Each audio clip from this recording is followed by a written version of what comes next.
How's everyone doing? Today I have a Blu-ray collection update with 7 pickups, and if you've seen any of these movies, definitely let me know what you think of them, and let me know which one of these is your favorite. Leave me those comments down below, and there are a few DVDs in here as well, and there's a 4K title. First up is the 4K release for Devotion, which is interesting because, first off, Jonathan Majors, I feel like he is in everything right now. He's Kang in the Marvel universe, and then he's also in the new Creed 3 coming out, but he's been in a bunch of stuff recently, and I think he's actually a really talented actor. I remember seeing him in The Last Black Man in San Francisco. That was like the first thing I remember seeing him in. I remember looking him up, and he was in Hostels, which is an amazing modern Western movie too. He had a small role in there, but very talented. Can't wait to see what he's going to do in the future. But I just feel like out of nowhere, he just blew up. And deservedly so, though, from his acting talents. And then you have Glenn Powell, who was also in Top Gun Maverick. He was Hangman, so playing another, fighter pilot role here. But this is takes place during the Korean War, and he's the first black aviator in naval history. And, of course, there's going to be racial tensions, and, it's the 50s. I believe Korean War was 50 to 53. And then his fellow fighter pilot is, they become good friends, and, an enduring friendship, and they're, very celebrated wingmen. And it looks like it's going to be very inspirational and emotionally impactful, and some special features in here too. Looking forward to checking this one out. So let me know what your all-time favorite war movie is and your favorite recent war movie. There's some great ones out there, especially recently. I feel like there's like a big wave. And just the cinematography has come so far, like some incredible cinematography in some of these war movies in the past few years. But really excited to check this one out. And it does have the Rotten Tomatoes logo printed on, which is a bummer. I wish it was a sticker. I see so many posts, complaining about them, but like, how do they become so popular? If you're complaining about them, stop going to them. Stop, obviously not everybody does, but I don't know, I just feel like there's no middle ground with Rotten Tomatoes. It's either like a 90 or a 10. Somebody posted about The Sandlot getting like a really low score from them. It's just mind-blowing to me. I feel like every time I see their scores, it's just crazy. I feel like IMDb is really the legitimate rating site, the best one. So they become so mainstream and popular that they're printed on the covers now. I hate it. But definitely looking forward to seeing this one. The acting, and then the shots that I saw, again, the cinematography looked incredible. And here's one that was a bummer. I'm a big Western fan. It used to be like one of my least favorite genres growing up as a kid, but now it's like my third favorite: horror, sci-fi, then Westerns. Let me know what your favorite Western movie is. Let me know what your favorite Nicolas Cage movie is. Pig really shocked the heck out of me. If you haven't seen Pig, and you were a little bit hesitant like I was going in, the name, the concept for it, give it a fair chance. That one was incredible. Easily one of his best. Family Man, I feel like, is really underrated too. He's got a bunch. Raising Arizona always has a special place in my heart. Love that early Coen brothers. But The Old Way right here, Nicolas Cage, he was, when he was younger, he was this really badass hired mercenary. And it's a revenge tale, and it's very formulaic, predictable.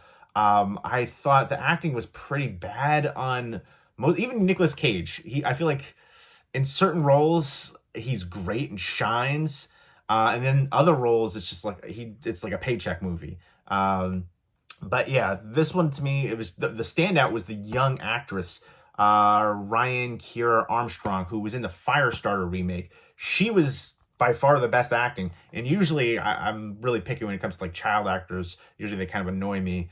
But she was great. And you can see she takes after the father, and how, kind of like almost like a sociopath. But after, he did something earlier in his life, somebody is trying to enact revenge, and exacts it very well. And now he's back to try to get the revenge again.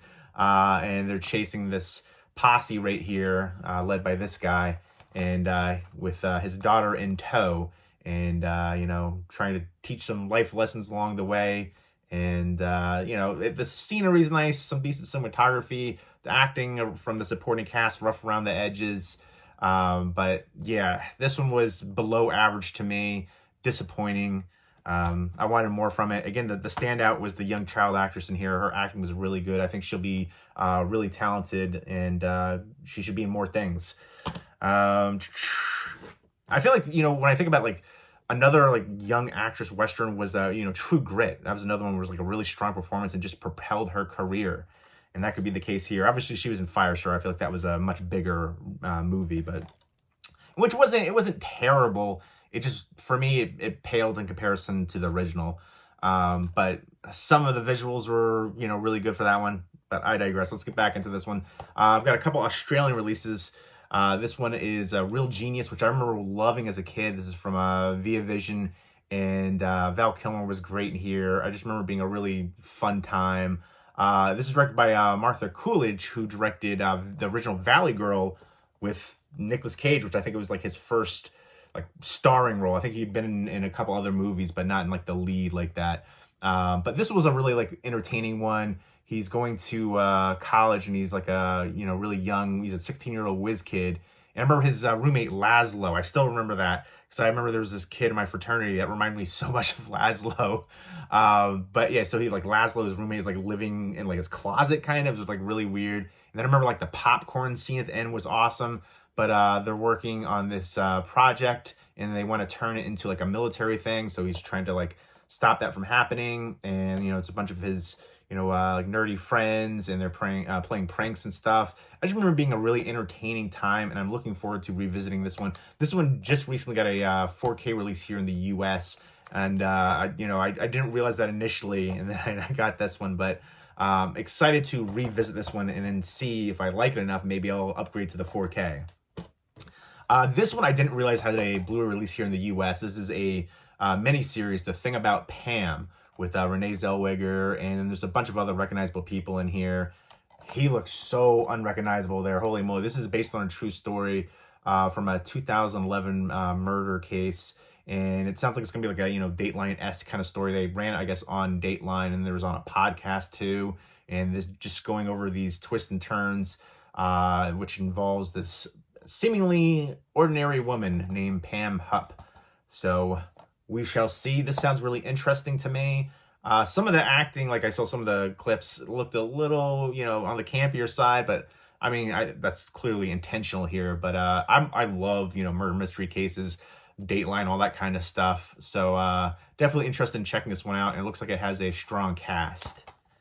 And that one's also from Via Vision. Another one from Via Vision. This one, I'm waiting for Weekend at Bernie's too. This is the first Weekend at Bernie's movie.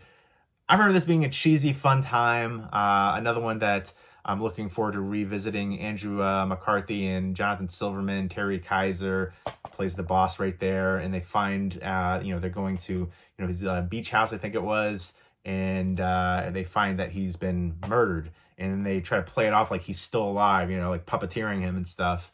And then there's like a hitman thinking that he is still alive and trying to, actually get rid of him, and hijinks ensue. But I remember really liking the second one, and it makes me also think I want to get like Mannequin and Mannequin 2. And then I always thought Jonathan Silverman was really good during this time period. And I thought he should have been like more leading roles, more TV shows. He was in a few, but like I remember Northern Exposure, the TV show. I thought he would have been perfect for that role, Jonathan Silverman right there. But can't wait to revisit this one. I'm expecting cheese-tastic fun. I remember liking this a lot when I was a kid. And it's directed by Ted Kotcheff, who directed First Blood, incredible. And then he also directed Wake and Fright, which is an Australian movie, which is a crazy, almost very surreal feel to that one. I remember the kangaroo scene just freaked me out when I first watched it. But yeah, so he's all over the place with his acting. North Dallas 42. He's done a lot of films that I really liked growing up as a kid. So Weekend at Bernie's, another DVD release from Via Vision. Via Vision? But next up, we got another DVD release right here. This has a Blu-ray release here in the US. This is Picard Season 2, and this is from Paramount. I have the first Picard season, and I was thinking maybe I watched like the first 3 episodes. I really wasn't into it, and I want to give it another chance. Like some creepy shots right there, some awesome shots. And it's good to see, you know, older characters right here back and involved, but I just couldn't get into that first season, but I want to give it another shot. So hopefully it'll be good and I can continue on to season 2. Next up is a faith-based film, Nothing is Impossible, which I thought was really interesting because like nowhere on the back does it really talk about the faith here. And there, you know, I saw a bunch of other like advertisements for it, nothing about the faith. And then I looked up on like IMDb out of curiosity because, you know, it says right there, Pure Flix, Faith and Entertainment. And like at the very end, in God, nothing is impossible, that little line. But it wasn't in anywhere else that I saw. It's not in the back here or anything. But I also love basketball movies. So this is a basketball faith-based film right here about this guy who was a great high school player and he was supposed to make the NBA, but that didn't happen. And now he's a janitor at the local school where he was a big star. And his life is kind of, you know, didn't go the way that he wanted to. He missed out with, you know, his love interest here. His car's broken down, a bunch of stuff like that. But his love interest now is the owner of the local basketball team, and they're holding tryouts, so he gets a second chance at life and love, perhaps. Let me know what your favorite faith-based film is. Sometimes they're a little too heavy-handed. I grew up in, you know, a Catholic household, so I don't know. I feel like from when I was younger to now, very different. But I think it's interesting. There are some good ones out there. I remember War Room was surprisingly good. Another one, football one called Greater was really good too. But there are some good ones out there. Again, many are a little bit too heavy-handed for me. But there are some ones that I think are worth checking out, even if you're not big into, you know, faith-based films and stuff like that. There's not a ton that I'm a big fan of. But this story was interesting to me, especially with the basketball aspect. I grew up playing basketball, and it was a big part of my life as a kid. And I still love basketball, and, you know, so I'm interested in this one, and hopefully it will be good. Sometimes you can find some hidden gems, and hopefully that'll be the case there. But there we go. Those are the 7 pickups, some DVDs from Australia that have a Blu-ray release here in the US. I didn't realize, in Real Genius with the 4K release now. But I'm going to give these ones, a couple of the ones, a rewatch that I haven't seen in a long time. And then, again, Old Way was the one that I saw recently, and that was disappointing for a Western. That, you know, there's been some really good Westerns. Hostiles, again, which he had a small role in, was a really good modern one. But really excited to watch Devotion. I'll probably watch that in the next couple days. Let me know if you've seen any of these and what you think of them, and let me know which one of these is your favorite. Leave me those comments down below, and I hope everybody's doing well. Take care.